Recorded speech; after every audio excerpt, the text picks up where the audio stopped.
Hello dear students, मैं हूं आर्यन और स्वागत करता हूं आप सभी का अपने यूट्यूब चैनल इंस्पायर इंस्टीट्यूट पर। डियर स्टूडेंट्स, आज के इस सेशन में हम लोग पढ़ेंगे number systems class 9th। So just have a look on the topics that will cover in this session. सबसे पहले हमें कवर करना है definition of number systems, digits and numbers. Next topic that is types of numbers, और इसमें हम लोग पढ़ेंगे natural numbers, whole numbers, integers and its types, even numbers, whole numbers, prime numbers, composite numbers, coprime numbers and rational numbers. और फिर हमारा next topic होगा equivalent rational numbers, simplest form of fraction, then representation of integers and rational numbers on the number line. इसके बाद हमारा next topic है different ways to find rational numbers, और फिर हम लोग पढ़ेंगे decimal expansions of rational numbers, और फाइनली हम लोग सम प्रैक्टिस प्रॉब्लम्स को भी कवर करेंगे इस सेशन में। So guys, let's start the session for the first topic that is number systems. As it is written here, the definition of number system, that it is a way of representing numbers using symbols or digits. Means number system एक वे है किस चीज का, तो representing numbers को represent करने का एक तरीका है, एक मेथड है, एक टेक्निक है, और इसमें हम लोग नंबर्स को रिप्रेजेंट करने के लिए यूज करेंगे सिंबल्स, या फिर हम कह सकते हैं डिजिट्स। सिंबल्स को ही हम लोग डिजिट्स कहते हैं क्योंकि सिंबल्स के जरिए ही डिजिट्स को रिप्रेजेंट करते हैं। सो इस तरह से हम लोग नंबर सिस्टम को डिफाइन कर सकते हैं कि it is a way of representing numbers using symbols और डिजिट्स। अब ये हमें अलाउ किन चीज के लिए करता है, नंबर सिस्टम्स का अगर हम स्टडी करते हैं तो इसमें हम लोग क्या सब प्रोसेसेस, या फिर हम कह सकते हैं क्या सब ऐसे ऑपरेशंस होंगे अरिथमेटिक जिसको हम लोग परफॉर्म कर सकते हैं। तो इसमें हम लोग एडिशन कर सकते हैं, सब्ट्रैक्शन कर सकते हैं, मल्टीप्लिकेशन और डिवीजन। ये सब बेसिक अरिथमेटिक ऑपरेशंस हैं जिसको हम लोग नंबर सिस्टम्स में कर सकते हैं नंबर्स और डिजिट्स का यूज करके। अब यहाँ पे नॉट है जो कि नंबर सिस्टम से रिलेटेड है, तो जैसे कि यहाँ पर लिखा हुआ है नंबर सिस्टम्स, इसको हम लोग दूसरे वर्ड्स में बोल सकते हैं न्यूमरल सिस्टम और the system of numeration.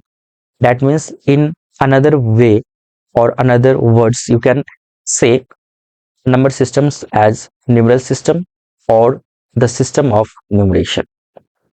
Now let's move to the next topic. अब ये है digits। जैसे कि अभी हम लोग फर्स्ट टॉपिक को जब कवर कर रहे थे नंबर सिस्टम्स को, तो उसमें हम लोगों ने ये चीज जाना कि नंबर सिस्टम को रिप्रेजेंट करने के लिए सिंबल्स का यूज करते हैं, और ये सिंबल्स जो होता है वही क्या होता है, तो डिजिट्स होता है। तो आप यहाँ पे देख लो, डिजिट्स का डेफिनेशन लिखा हुआ है, the symbols which are used to represent a number are called digits. That means ये हो गया इसका डेफिनेशन डिजिट्स का, कि कोई भी सिंबल जिसका हम लोग यूज करते हैं किसी भी नंबर को रिप्रेजेंट करने के लिए, तो उसे हम लोग डिजिट्स कहते हैं। अब डिजिट्स कौन कौन से होते हैं, तो आप देखिए यहाँ पे लिखा हुआ है 0 1 2 3 भी होगा, 4 5 6 7 8 9, ये सभी डिजिट्स हैं, और इनके नंबर्स को आप काउंटिंग करते हैं तो ये टोटल 10 होता है। और ये जो हम लोग नंबर सिस्टम पढ़ते हैं जिसमें इन सभी डिजिट्स का यूज करते हैं, तो उस नंबर सिस्टम्स को हम लोग डेसिमल नंबर सिस्टम्स कहते हैं। तो डेसिमल नंबर सिस्टम्स में अगर आपसे पूछा जाए कि how many digits are there in decimal number systems, तो आपको बोलना है 10। अब फिर आगे बढ़ते हैं। तो हमारा जो नेक्स्ट टॉपिक है ये है नंबर्स। तो नंबर्स क्या है? तो बेसिकली नंबर्स का यहाँ पर आप डेफिनेशन देख सकते हैं, the arithmetic values which are used to represent the quantity in and in doing calculations. That means ये नंबर्स जो होते हैं वो अरिथमेटिकल वैल्यूज होते हैं, और इन वैल्यूज का यूज करके हम लोग किसी भी क्वांटिटीज को रिप्रेजेंट कर सकते हैं, और फिर हम लोग इन नंबर्स का यूज करके कोई कैलकुलेशंस भी कर सकते हैं। अब कैलकुलेशंस जैसे कि हम लोग एडिशन, मल्टीप्लिकेशन, सब्ट्रैक्शन, ये जितने भी होते हैं ये सब कैलकुलेशंस में आते हैं। तो हम इन अरिथमेटिक वैल्यूज का यूज करके किसी क्वांटिटी को रिप्रेजेंट कर सकते हैं, या फिर हम लोग कोई कैलकुलेशंस कर सकते हैं। अब यहाँ पर ये लिखा हुआ है कि they can exist in different forms. Means ये जो नंबर्स होंगे वो नंबर्स अलग अलग फॉर्म्स में एग्जिस्ट कर सकते हैं। और ये अलग अलग फॉर्म्स कौन कौन सा हो सकता है? एक फ्रैक्शंस हो सकता है, डेसिमल्स हो सकता है, इसी तरह से कोई और फॉर्म्स में भी एग्जिस्ट कर सकता है। जैसे कि इसको ये नेगेटिव फॉर्म्स में भी एग्जिस्ट कर सकता है। तो ये अलग अलग फॉर्म्स में एग्जिस्ट करता है नंबर्स, और इनका यूज करके हम लोग बेसिकली किसी क्वांटिटी को रिप्रेजेंट करते हैं, या फिर इनका यूज करके हम लोग कोई भी कैलकुलेशन करते हैं। तो आप यहाँ से देख सकते हैं ये फर्स्ट टू एग्जांपल्स जो है वो हम कह सकते हैं, एक आप इसको नेचुरल नंबर भी कह सकते हैं, या फिर होल नंबर कह सकते हैं, पॉजिटिव इंटीजर्स कह सकते हैं। तो ये सब जो भी है ये नंबर्स तो हैं ही, लेकिन अब यहाँ पर इसके बाद कह सकते हैं कि ये 2.13 ये डेसिमल के फॉर्म में है, और फिर यहाँ से 4/5 ये फ्रैक्शंस के फॉर्म में है। इस तरह से हम लोगों ने नंबर्स के बारे में जाना। अब हमारा नेक्स्ट टॉपिक हम लोग कवर करते हैं, all counting numbers are called natural numbers. Means जितने भी काउंटिंग नंबर्स होते हैं वो सभी नेचुरल नंबर्स कहलाते हैं, और नेचुरल नंबर के सेट को या फिर उसके कलेक्शन को, द कलेक्शन और set of natural numbers is denoted और represented by the letter N, capital N. तो हम लोग नेचुरल नंबर्स को अगर रिप्रेजेंट करेंगे तो लेटर हमें एन का यूज करना होगा, वो भी अपर केस में। और फिर ये अगर आपसे पूछा जाए कि नेचुरल नंबर क्या होता है, उस कंडीशंस में आपको बताना है कि all counting numbers are called natural numbers. अब यहाँ पर इसका नोटेशंस देख लीजिए नेचुरल नंबर्स का। सबसे पहले कैपिटल एन लिखा गया, फिर इस तरह से इक्वल टू करके कर्ली ब्रैकेट यूज किया गया, फिर 1 2, और ये जितने भी नंबर्स हैं इनको सेपरेट करने के लिए यहाँ पर कॉमा का भी यूज किया गया है, और फिर इस तरह से ये सो ऑन, और फिर इसे ब्रैकेट में क्लोज कर दिया गया। अब इस तरह से हम लोग क्या करते हैं, नेचुरल नंबर्स को रिप्रेजेंट करते हैं। और जब आगे बढ़ते हैं तो नेचुरल नंबर्स का एक नंबर लाइन भी होता है, और वो नंबर लाइन बेसिकली क्या करता है, तो जितने भी नेचुरल नंबर्स होते हैं उनको वो रिप्रेजेंट करता है, वो शो करता है। जैसे कि यहाँ से आप देख सकते हैं ये एक यहाँ पे नंबर लाइन है, और अगर हम इसका नेमिंग करना चाहेंगे तो बोल सकते हैं इट्स ओ एंड एक्स। यहाँ से कह सकते हैं O X is a straight line, and on this line the numbers are shown like 1 2 3 4 5 and so on। तो ये जो 1 2 3 4 5 है ये सारे नंबर्स काउंटिंग नंबर्स है, क्योंकि हम लोग जब भी काउंटिंग स्टार्ट करते हैं तो वो 1 से होता है। इसलिए यहाँ पे ये जो नंबर लाइन आप देख रहे हैं ये नंबर लाइन कह सकते हैं तो नेचुरल नंबर्स का नंबर लाइन है। अब नेचुरल नंबर से रिलेटेड कुछ पॉइंट्स है इसको भी हम लोग देख लेते हैं। तो ये जो पॉइंट्स है इसमें सबसे पहले हमारा पॉइंट है the smallest natural for counting number is 1।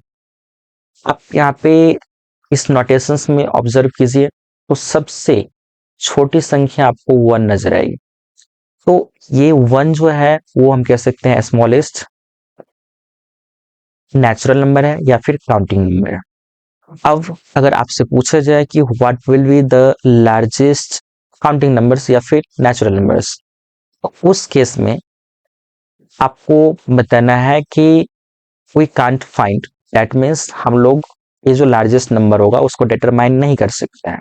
ठीक है, अब आप पूछ सकते हो यहाँ पे कि हम लोग जो लार्जेस्ट नेचुरल नंबर है उसे क्यों नहीं फाइंड कर सकते हैं, इसका क्या रीजन है। तो सबसे पहले तो आप ये जान लो कि the largest natural number can't be determine, इसको हम लोग फाइंड नहीं कर सकते हैं, इसको निर्धारित नहीं कर सकते हैं। और हम कह सकते हैं इसको हम लोग किसी भी वैल्यू के लिए फाइंड नहीं कर सकते किसी भी सिचुएशन में। अब जैसे कि अगर हम बात करें, सपोज करते हैं कि एक नंबर मान लेते हैं कि 10,000 एक नंबर है। अब हम सपोज कर लेते हैं कि ये नंबर सबसे बड़ी संख्या है, यानी लार्जेस्ट नंबर है। अब अगर इसके बाद का अगर हम एक नंबर निकालना चाहेंगे तो इसको हम लोग डिटरमाइन कर सकते हैं, उसको फाइंड कर सकते हैं। तो इसके लिए हम क्या करेंगे, इसमें +1 ऐड करेंगे तो ये कितना हो जाएगा, 10,001 हो जाएगा।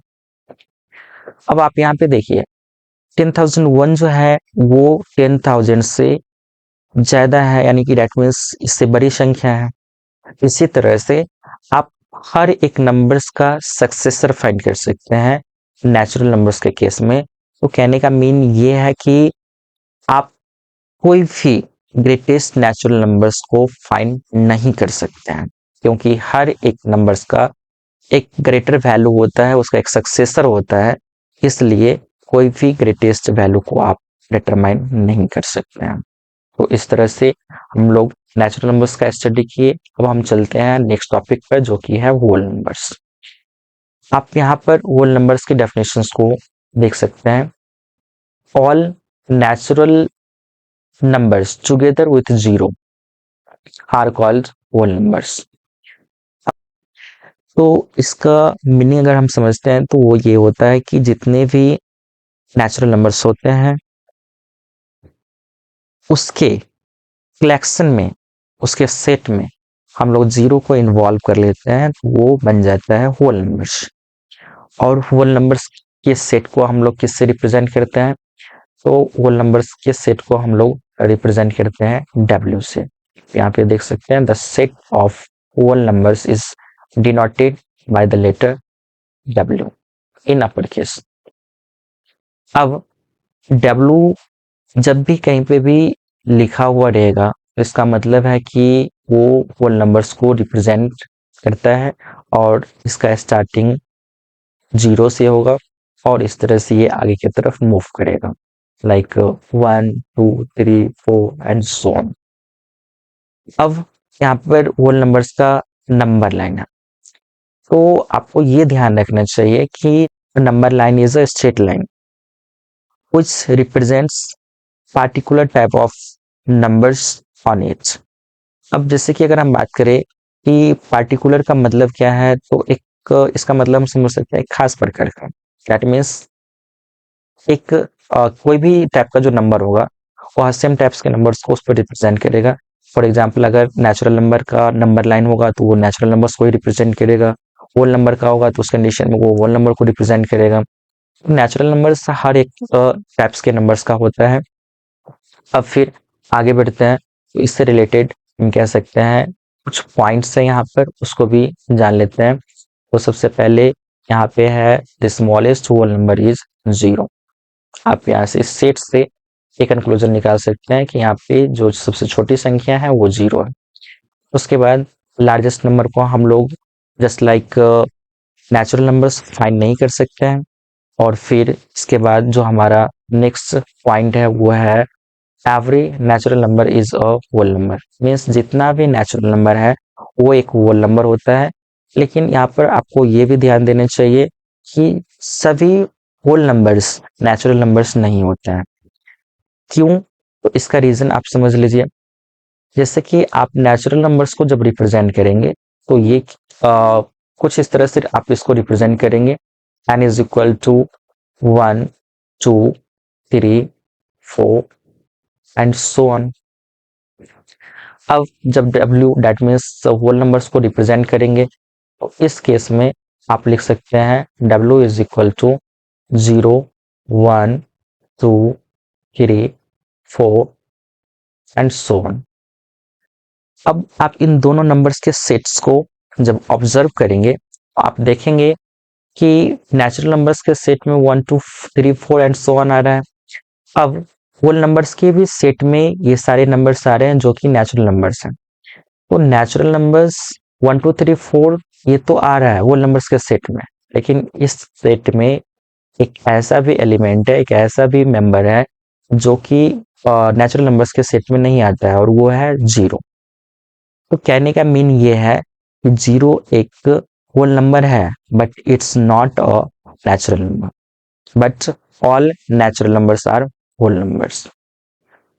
होप आपको समझ आया होगा।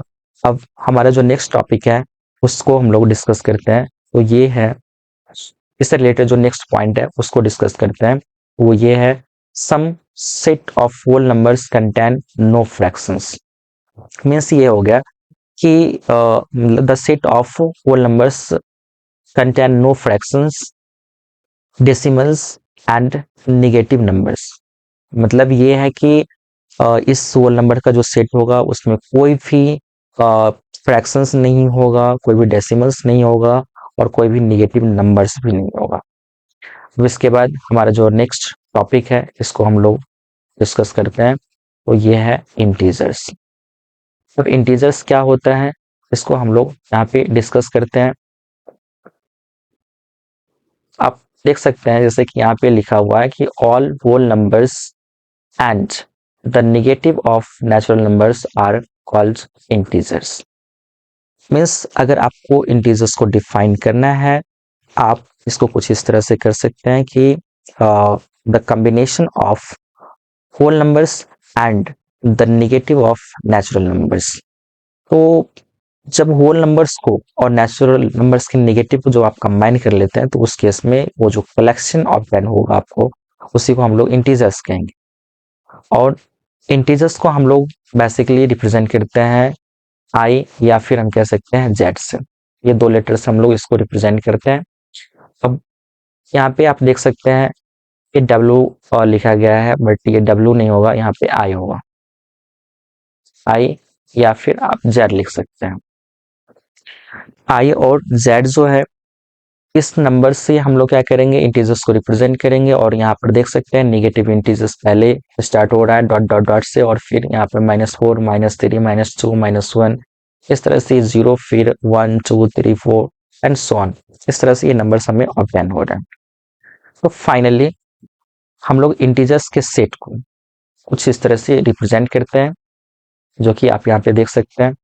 अब इसका जो नंबर सिस्टम है, इस नंबर सिस्टम को भी देख लीजिए। यहाँ पर एक स्ट्रेट लाइन है, और इस स्ट्रेट लाइन के सेंटर में 0 है। 0 के राइट साइड यहाँ पे 1 2 3 4 इस तरह से नंबर्स हैं, और 0 के लेफ्ट साइड में नेगेटिव सारे नंबर्स हैं। अब जो ये डेफिनेशन लिखा गया है उसके अकॉर्डिंग हम देख लेते हैं कि इस नेचुरल नंबर्स सॉरी इस इंटीजर्स के सेट पे, दैट मीन्स जो इसका जो नंबर लाइन है, इंटीजर्स के नंबर लाइन पर आप देख सकते हैं 0 से लेकर के इधर राइट साइड जो भी वैल्यूज हो गया ये सब होल नंबर्स हैं, और 0 के लेफ्ट साइड में जितने भी नंबर्स हैं वो सभी निगेटिव नेचुरल नंबर है। तो जब हम क्या करेंगे, ये निगेटिव नेचुरल नंबर और होल नंबर्स को ऐड करेंगे, तो उस कंडीशंस में ये जो हमें कलेक्शन ऑप्शन होगा नंबर्स का, उससे हम लोग इंटीजर्स कहेंगे। अब इसके बाद जो हमारा नेक्स्ट पॉइंट है इंटीजर्स से रिलेटेड, उसको हम लोग देखते हैं। तो सबसे पहले इसमें है फर्स्ट पॉइंट, वो है the smallest positive integer is 1 and the largest negative integer is -1। अब यहां से आप ध्यान से समझिए, स्मॉलेस्ट पॉजिटिव इंटीजर मीन्स यहाँ से 1 2 3 4 एंड सो ऑन। तो इसमें जो सबसे छोटी पॉजिटिव संख्या है, पॉजिटिव इंटीजर है, वो है 1, क्योंकि इसके लेफ्ट साइड में हम अगर आते हैं तो ये 0 होता है, और 0 पॉजिटिव नहीं होता है। तो इसके बाद हम कह सकते हैं 0 के राइट साइड में 1 ही आता है सबसे पहले, इसलिए ये सबसे छोटी पॉजिटिव संख्या हो गई, पॉजिटिव इंटीजर्स हो गया। और फिर इस 0 के लेफ्ट साइड में आता है तो सबसे मतलब स्टार्टिंग में 0 के लेफ्ट साइड में फर्स्ट वैल्यू जो होता है वो -1 होता है। और -1 जितने भी नेगेटिव इंटीजर्स हैं उन सभी नेगेटिव इंटीजर्स से ये सबसे बड़ा होता है, डेट मीन्स हम कह सकते हैं लार्जेस्ट नेगेटिव इंटीजर होता है -1। अब नेक्स्ट पॉइंट पे आते हैं, तो ये है all natural and whole numbers are integers but all integers are neither whole numbers nor natural numbers. जैसे कि हम लोगों ने अभी जस्ट एक रिलेशन देखा जिसके बीच में तो होल नंबर्स और नेचुरल नंबर्स के बीच में, कि जितने भी नेचुरल नंबर्स होते हैं वो सभी होल नंबर्स होते हैं, बट सभी होल नंबर्स नेचुरल नंबर्स नहीं होते हैं। एक्सेप्शन में वहां पे 0 था, दैट मीन्स कह सकते हैं 0 मतलब एक्स्ट्रा वैल्यूज के रूप में आ गया। तो उसी तरह से यहाँ से जब आप इस इंटीजर्स के बारे में पढ़ेंगे तो जितने भी होल नंबर्स होते हैं या फिर नेचुरल नंबर्स होते हैं वो सारे इंटीजर्स होते हैं, बट ये जितने भी इंटीजर्स हैं वो होल नंबर्स या फिर नेचुरल नंबर्स नहीं होते हैं। अब आगे बढ़ते हैं, तो यहाँ पे क्या है, the smallest negative and the largest positive integers cantt be determined. अब यहाँ पर आप देखिए क्या है ना कि स्मॉलेस्ट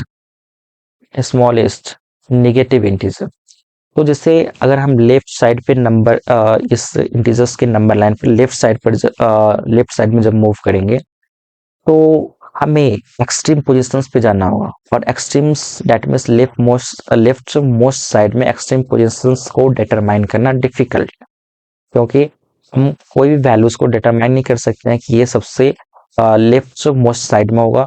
और इसी तरह से राइट साइड में जब हम जाएंगे तो लार्जेस्ट पॉजिटिव इंटीजर्स को हम लोग डिटरमाइन नहीं कर सकते हैं। नेक्स्ट में अब हम लोग पढ़ते हैं types of integers. Integers basically 3 types के होते हैं। Integers are of 3 types. First type हो गया पॉजिटिव इंटीजर्स, सेकंड में नेगेटिव और थर्ड में जीरो इंटीजर। अब हम लोग इन तीनों इंटीजर्स के बारे में लर्न करते हैं वन बाय वन करके। तो सबसे पहले पॉजिटिव इंटीजर्स, आप इसकी डेफिनेशंस को यहाँ पे देखिए, लिखा हुआ है कि the integers possessing plus sign are called positive integers. मतलब एक ऐसा इंटीजर या फिर एक से ज्यादा इंटीजर्स जिसमें प्लस का साइन लगा हुआ रहेगा तो वो पॉजिटिव इंटीजर्स होगा। और पॉजिटिव इंटीजर्स के सेट को हम लोग i प्लस या फिर z प्लस से रिप्रेजेंट करते हैं।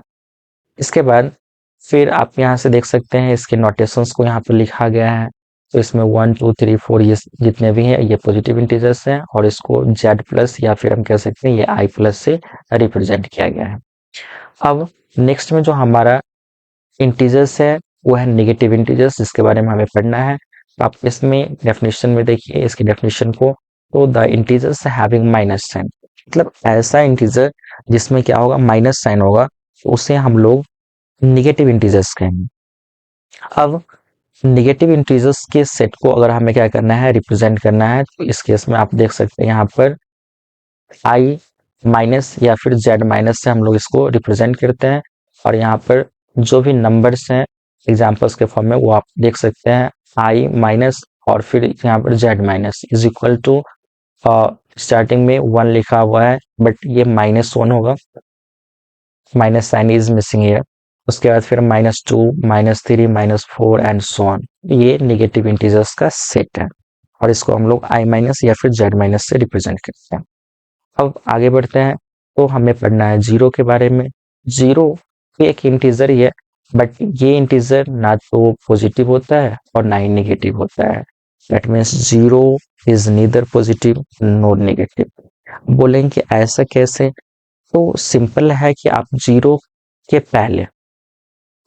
पहले प्लस लगा देंगे तो भी ये जीरो ही रहेगा, और जीरो के पहले आप माइनस लगाएंगे तब भी क्या होगा, ये जीरो ही रहेगा। दैट मीन्स इसमें कोई भी चेंज नहीं होने वाला है इसके रिजल्ट में। और इसको और अच्छे से समझना है तो हम लोग कुछ इस तरह समझ सकते हैं, जैसे कि 4 + 0 करते हैं तो इस कंडीशन में ये 4 के इक्वल हो जाएगा, और 4 माइनस 0 करते हैं तो भी ये 4 के ही इक्वल होगा। दैट मीन्स 0 इज 0, इसका कोई अपने आप में वैल्यू नहीं है जब तक के लिए इसके लेफ्ट साइड में कोई भी दूसरा न्यूमेरिकल वैल्यूज ना आए। अब अ, हम दूसरे नंबर्स के साथ ऐसा नहीं कर सकते हैं। 0 मतलब ना तो पॉजिटिव है ना निगेटिव है, इस कारण से हम लोग इसके पहले प्लस और माइनस साइन लगाएंगे, तब भी कोई भी एक्सप्रेशंस में रिजल्ट्स पे कोई भी चेंजिंग नहीं होगा। बट अगर कोई दूसरे नंबर्स के साथ हम ऐसा कुछ करते हैं तो वो पूरे रिजल्ट्स को चेंज कर देगा। फॉर एग्जाम्पल, हमारे पास एक नंबर तो पहले से 4 है ही। अब देखिए 4 में हम क्या कर रहे हैं, एक नंबर दूसरा एग्जाम्पल के फॉर्म में ले रहे हैं 1। 4 को हमने क्या किया, 1 के साथ जोड़ा तो इस कंडीशन में 5 हो गया, और उसके बाद यहाँ से 4 में से 1 को घटाया, डेट मीन्स यहाँ पे 1 का साइन हमने माइनस रखा और इस वाले केस में प्लस रखा। तो जब प्लस रखा तो इसका सम आ गया टोटल 5, और जब माइनस किया तो उस कंडीशन में ये हो गया 3। देख सकते हैं दोनों यहाँ पर जो सिचुएशन है हमारे पास, एक में प्लस का और दूसरा माइनस का, तो इस दोनों में रिजल्ट्स में चेंजिंग है। तो ये जो पॉजिटिव और नेगेटिव का हम कह सकते हैं कॉन्सेप्ट है, वो बस 0 के लिए डिफाइंड होता है, बाकी दूसरे नंबर्स के लिए ऐसा कुछ भी नहीं होता है, वहां पर आपके रिजल्ट्स में चेंजिंग हो जाएगा। अब आप नेचुरल नंबर्स के सेट को यहाँ पर देख सकते हैं। सबसे पहले नेचुरल नंबर्स का ये सॉरी नेचुरल नंबर नहीं, अब आप इंटीजर्स के नंबर लाइन को यहाँ पे देख सकते हैं। ये इंटीजर्स का नंबर लाइन है, इसके बीच में डेट मीन्स हम कह सकते हैं इसके मिडिल पार्ट में 0 को रिप्रेजेंट किया गया है। इसके right side positive integers that means 1 2 3 4 5, और इसके 0 के लेफ्ट साइड में नेगेटिव इंटीजर्स को रिप्रेजेंट किया गया है। तो इस तरह से हम लोग एक नंबर लाइन पे इंटीजर्स को शो करते हैं। अब इसके बाद हमारा जो नेक्स्ट टॉपिक है उसको हम लोग डिस्कस करते हैं। तो इसमें है इवन नंबर्स। और इवन नंबर्स क्या है? तो इवन नंबर्स वैसे नंबर्स को कहते हैं जिसके यूनिट प्लेस पर या वंस प्लेस पर क्या सब डिजिट्स हो सकते हैं। तो 0 2 4 6 और 8, ये सारे डिजिट्स जो होंगे उसको हम लोग इवन नंबर्स कहेंगे। और फिर बताया रहा है कि the numbers which are completely divisible by 2। इसका दूसरा डेफिनेशन कुछ इस तरह से है कि the numbers which are completely divisible by 2, तो उसे हम लोग इवन नंबर्स कहेंगे। अब जैसे कि आप यहाँ पर देखिए, डिवाइड करना हम लोग कर सकते हैं 2 से किसी भी नंबर्स को divide, but it's process of time consuming. तो आप इसको प्रीफर मत कीजिए। यहाँ से I will like to suggest you कि अगर इवन नंबर ऑड नंबर अगर आपको आइडेंटिफाई करना है या डिटेक्ट करना है कि ये एक इवन नंबर है या फिर ऑड नंबर है, तो उस केस में आप उसके यूनिट प्लेस पे जाइए और उसको ऑब्जर्व कीजिए। अगर वो डिजिट्स यूनिट डिजिट्स ये सारे नंबर्स में मतलब डिजिट्स में से कोई भी अगर होगा तो उस कंडीशन में वो इवन होगा, अदरवाइज वो ऑड होगा। आप जैसे यहाँ पर देख सकते हो कुछ एग्जांपल्स हमने यहाँ पे मेंशन किया है। तो इसका जो फर्स्ट नंबर है वो है 1020, तो इसका last digit that means unit digit 0 है। तो 0 है इस कारण से क्या है, ये एक इवन नंबर है क्योंकि यहाँ पे लिखा हुआ है द नंबर्स एंडिंग विथ 0 2 4 6 और 8, उसे हम लोग इवन नंबर्स कहते हैं। इसके बाद फिर दूसरा एग्जाम्पल है 1352, तो यहाँ पे लास्ट डिजिट 2 है इसलिए ये भी इवन होगा। इन द सेम वे यहाँ पे लास्ट डिजिट 4 है 6 है, तो जब ये सब नंबर्स लास्ट डिजिट है तो इस कारण से ये इवन होगा। अब इसके बाद हम लोग नेक्स्ट नंबर्स के बारे में पढ़ते हैं जो कि है ऑड नंबर्स। अब ऑड नंबर्स क्या होता है, तो बताया जा रहा है कि द नंबर्स एंडिंग विथ 1 3 5 7 और 9, तो उसे हम ऑड नंबर्स कहेंगे। और इसी को हम लोग डिफाइन कर सकते हैं दूसरी तरह से, the numbers which are not completely divisible by 2 and the remainder comes 1। Reminder अगर 1 आ जाता है पूरी तरह से, वो नंबर जब उसे हम किसी भी नंबर्स को डिवाइड करते हैं वो पूरी तरह से अगर डिवाइड नहीं होता है तो उस केस में उसका रिमाइंडर 1 आता है, तो उस नंबर को हम लोग ऑड नंबर्स कहेंगे। और ऑड नंबर्स को आइडेंटिफाई करने के लिए सिंपल उसके यूनिट डिजिट पर आप देखिए 1 3 5 7 और 9 रहेगा तो वो ऑड नंबर्स हो जाएगा। यहाँ पे 3 है इसलिए ऑड है, फिर यहाँ पे 7 है so it's an odd number, यहाँ 9 है इट्स एन ऑड नंबर, यहाँ 1 है इसलिए ये भी एक ऑड नंबर का ही एग्जाम्पल है। अब आगे बढ़ते हैं, तो इसके बाद जो हमारा नेक्स्ट टॉपिक है उसको देखते हैं।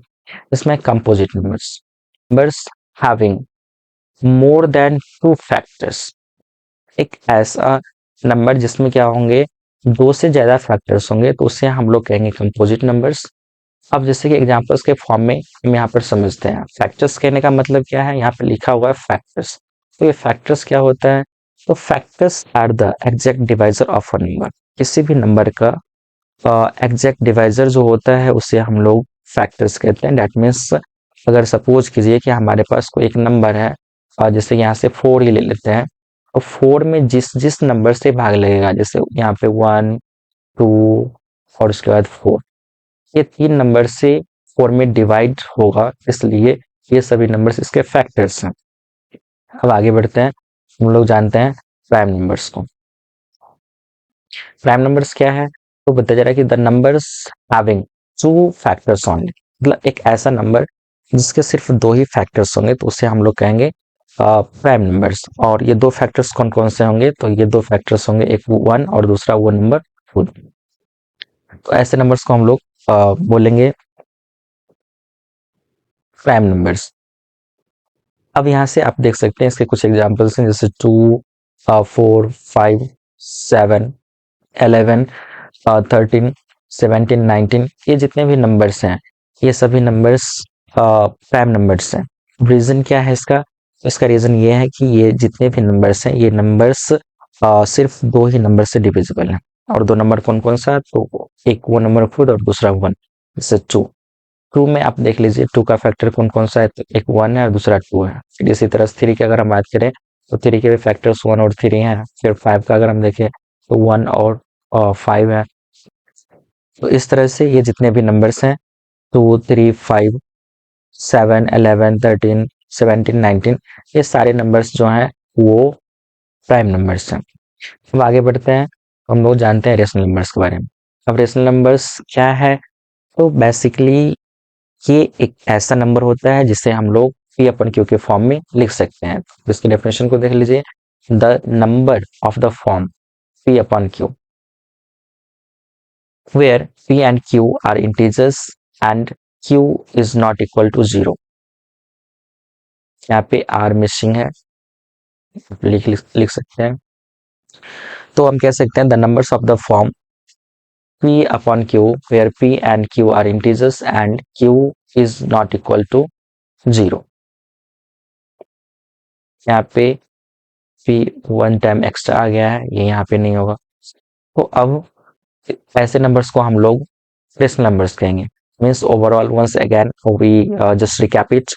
तो ये क्या है ना, हम कह सकते हैं कि रेशनल नंबर्स ऐसे नंबर्स होते हैं जो कि p अपन q के फॉर्म में होता है और p और q इंटीजर्स होते हैं बट q का वैल्यू 0 नहीं होता है, तो उसको रेशनल नंबर्स कहते हैं। अब इसके सेट को, जो रेशनल नंबर्स होंगे उसके सेट्स को q से रिप्रेजेंट कर सकते हैं। और यहाँ पे जैसे कि एग्जांपल्स देख सकते हैं इसके 0 2/3 5 टू 22/7, ये सारे नंबर्स इसके एग्जांपल हैं। अब 0 कैसे इसका एग्जांपल है, ये तो p अपन q के फॉर्म में नहीं है लेकिन फिर भी इसमें एग्जांपल्स में दिया हुआ है, तो इसको हम लोग देखते हैं। 0 को आप क्या लिख सकते हैं, 0 इज इक्वल टू 0/1 लिख सकते हैं। तो यहाँ से p का वैल्यू 0 आ जाता है और q का वैल्यू 1 आ जाता है। इस तरह से यहाँ से हम क्या कर सकते हैं, किसी भी नंबर्स को, चाहे वो एक नेचुरल नंबर होगा, होल नंबर होगा, या फिर हम कह सकते हैं एक इंटीजर ही क्यों ना होगा, उसे हम p अपन q के फॉर्म में लिख सकते हैं, क्योंकि उसके डिनोमिनेटर फॉर्म में अगर हम कुछ दूसरा नंबर्स नहीं लिख सकते हैं तो उसके अपॉन में हम लोग 1 लिख सकते हैं। तो इस तरह से हम लोग किसी भी एक नेचुरल नंबर्स को या फिर होल नंबर्स को या हम कोई भी इंटीजर्स को क्या कर सकते हैं, रेशनल नंबर्स में कन्वर्ट कर सकते हैं। और ये जितने भी नंबर्स होते हैं वो सभी रेशनल नंबर्स होते हैं। अब इससे रिलेटेड कुछ पॉइंट्स है, इसको हम लोग डिस्कस करते हैं। आप देख सकते हैं जैसे कि फर्स्ट पॉइंट है, all natural numbers whole numbers and integers are rational numbers. तो जितने भी नेचुरल नंबर्स होते हैं, होल नंबर्स होते हैं और फिर इंटीजर्स होते हैं, ये सभी रेशनल नंबर्स होते हैं। बट इसका जो रिवर्स है वो फॉलो नहीं होता है। दैट मीन्स ये हो गया कि कह सकते हैं कि ये जितने भी नंबर्स है वो नंबर्स, उसके बाद नेचुरल नंबर्स और इंटीजर्स, ये सभी तो रेशनल नंबर्स हैं, बट सभी रेशनल नंबर्स होल नंबर्स नहीं होता है, तो इसलिए इस तरह से लिखा गया, but the reverse do not follow. अब आगे बढ़ते हैं, तो जो हमारा नेक्स्ट पॉइंट है वो है the set of rational numbers contain fractions, decimals और नेगेटिव नंबर्स। मतलब इसमें सब कुछ आता है, चाहे वो आप फ्रैक्शंस को देख लो, तो फ्रैक्शंस के फॉर्म में तो खुद ही होता है रेशनल नंबर्स। अब उसके बाद डेसिमल्स की बात करेंगे, तो अगर हम क्या करते हैं, जैसे यहाँ पर 0.5 लिखते हैं, तो 0.5 लिखते हैं, तो ये भी एक रेशनल नंबर होगा, क्योंकि आप 0.5 को लिख सकते हैं 5/10, और फिर इसको रिड्यूस करके सिंपलेस्ट फॉर्म में लिख सकते हैं 1/2। तो इस तरह से पी अपन क्यू के फॉर्म में आ गया, ठीक है, तो ये रेशनल नंबर हो जाएगा। नेक्स्ट में फिर हमारा जो नेक्स्ट टॉपिक है वो है कोप्राइम नंबर्स, इसको भी हम लोग डिस्कस करते हैं। बोला जा रहा है two numbers are said to be coprime, means क्या है, तो ये है कि कोई भी दो नंबर्स को हम लोग प्राइम तब बोलेंगे जब if their common factor is 1। Means दो नंबर्स को हम लोग कोप्राइम बोल देंगे जब क्या होगा, उसके कॉमन फैक्टर्स, मतलब दो नंबर्स जो भी रहेगा तो उसके कॉमन फैक्टर्स के रूप में 1 रहेगा। और यहाँ पर ऐसे नंबर्स को तो कोप्राइम बोलते ही हैं, बट या कोई भी अगर दो कंसेक्यूटिव लगातार नंबर्स होगा तो ऑलवेज कोप्राइम नंबर्स ही होगा। अब एग्जांपल में जैसे यहाँ पर आप देख सकते हैं 11 और 27, ये दोनों कोप्राइम नंबर्स हैं। कैसे कोप्राइम नंबर्स है, क्योंकि इन दोनों का जो CF है ना वो 1 होगा। अब आप जैसे देख सकते हैं, सबसे पहले इसको हम लोग डिवाइड करते हैं 11 से 27 को, तो 11 टू जा 22 हो जाएगा। अब यहाँ से जब इसका सब्ट्रैक्शन करते हैं तो 5 डिफरेंस आता है, 5 से फिर 11 में डिवाइड करेंगे, ये 2 टाइम्स में 10 होगा, और फिर यहाँ से इसका डिफरेंस 1 आएगा, और 1 से फिर 5 में डिवाइड करेंगे तो ये 5 टाइम्स में पूरा पूरा कैंसिल हो जाएगा, ठीक है। तो इस तरह से यहाँ से आप देख रहे हैं कि जो इसका SCF है वो डेट मीन्स हम कह सकते हैं कॉमन फैक्टर के रूप में उसे, या फिर SCF के फॉर्म में 1 आ रहा है। तो को प्राइम नंबर्स का मतलब ये हो गया कि कोई भी नंबर्स जिसका SCF 1 होता है, या फिर इसी को आप कह सकते हैं कुछ इस तरह से कि जिसके कॉमन फैक्टर्स 1 होते हैं।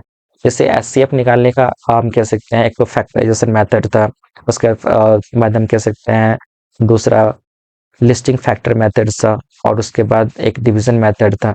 तो फैक्टर्स मेथड में हम लोग क्या करते थे, लिस्टिंग फैक्टर मेथड्स में जो भी कॉमन फैक्टर्स होता था उससे हम लोग लिखते थे, और उसमें जो भी कॉमन होता था उस कॉमन में हाईएस्ट वाले फैक्टर को हम लोग उसका SCF मानते थे। तो यहाँ पर SCF हमें 1 देखना है, चाहे वो आप किसी भी तरह से फाइंड करो। अब फिर दूसरा हम आगे बढ़ते हैं, तो इस कंडीशन में हमारा जो नेक्स्ट नंबर है वो है इक्विवेलेंट रेशनल नंबर्स।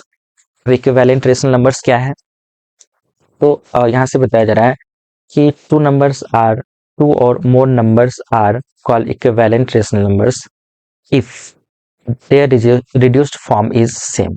मीन्स ये हो गया कि दो या दो से ज्यादा नंबर्स जो होंगे वो इक्विवेलेंट रेशनल नंबर्स तब होंगे जब उनका रिड्यूस्ड फॉर्म सेम होगा, दैट मीन्स इक्वल होगा। अब यहाँ से बताया जा रहा है कि अगर हमें क्या करना है, कोई भी इक्विवेलेंट रेशनल नंबर्स को ऑब्टेन करना है, तो उस कंडीशन में किसी भी नंबर का रेशनल नंबर्स का इक्विवेलेंट रेशनल नंबर फाइंड करना होगा, तो उस कंडीशन में बताया जा रहा है कि हम क्या करेंगे, to obtain equivalent rational numbers the numerators and denominators are multiplied और divided by the same natural numbers. Means ऐसा है कि कोई भी एक रेशनल नंबर्स अगर आपको दिया हुआ है, उस केस में हमें क्या करना होगा, उस रेशनल नंबर्स को मतलब उसके न्यूमरेटर को और डिनोमिनेटर को हमें सेम नंबर से या तो मल्टीप्लाई करना होगा, मतलब कि उसे हमें मल्टीप्लाई करना होगा या फिर डिवाइड करना होगा, दोनों में से कोई भी एक ही चीज करेंगे।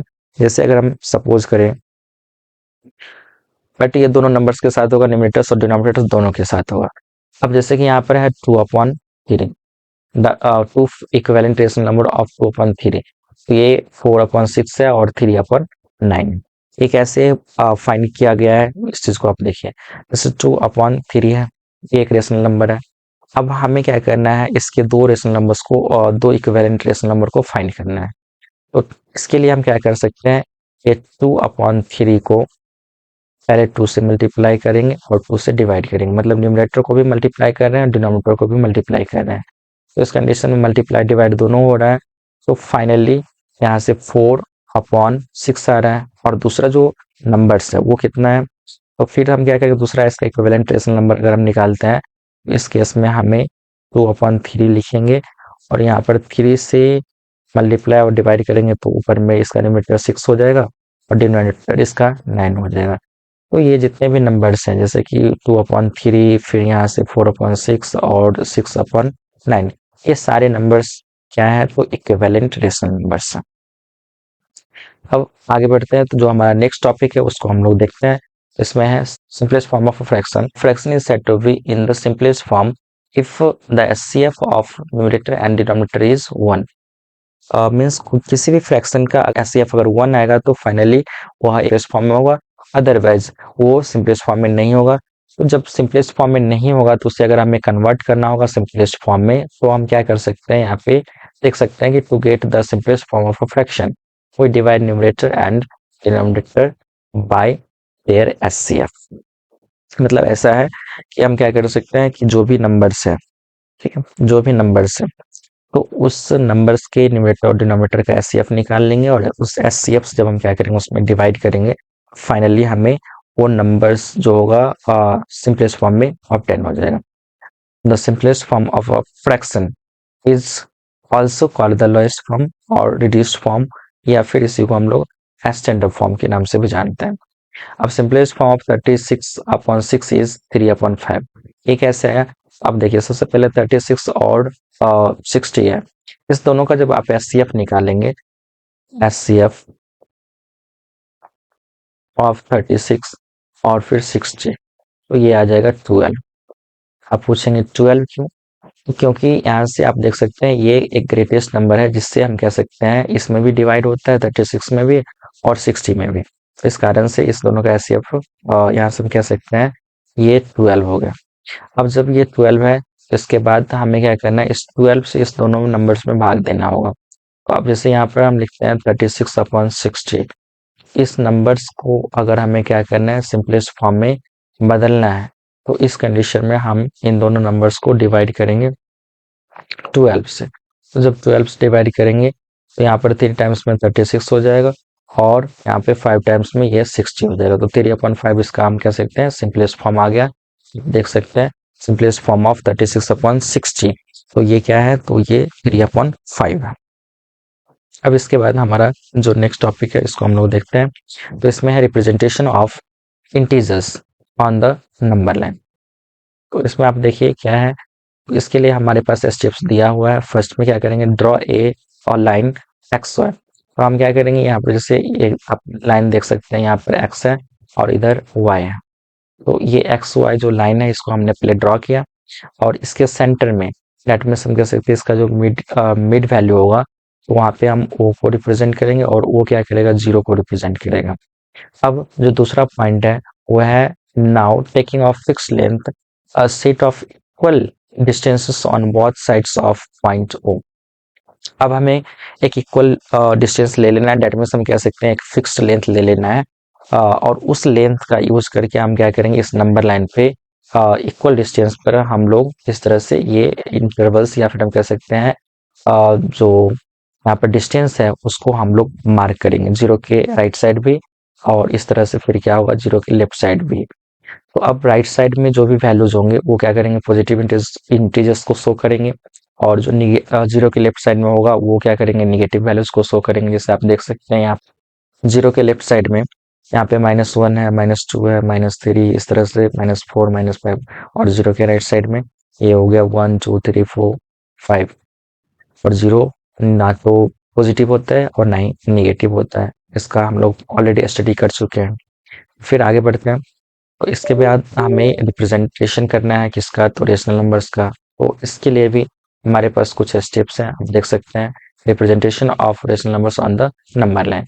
तो यहाँ पर स्टेप्स है, स्टेप्स क्या है, तो सबसे पहले आप देखिए क्या है कि draw line X Y, draw line X Y. तो यहाँ से आप देख सकते हैं ये एक्स वाई लाइन जो है वो यहाँ पे ड्रॉ किया हुआ है। अब जब ये एक्स वाई हम एक लाइन को ड्रॉ कर लिए, इसके बाद हमारे पास जो नेक्स्ट पॉइंट है वो क्या है, तो इस चीज को देखिए। अब यहाँ पर क्या होगा, ओ हमें पॉइंट लेना है रेफरेंस पॉइंट के रूप में, दैट मीन्स इसे हमें सेंटर में रखना है और ये क्या करेगा, जीरो को रिप्रेजेंट करेगा।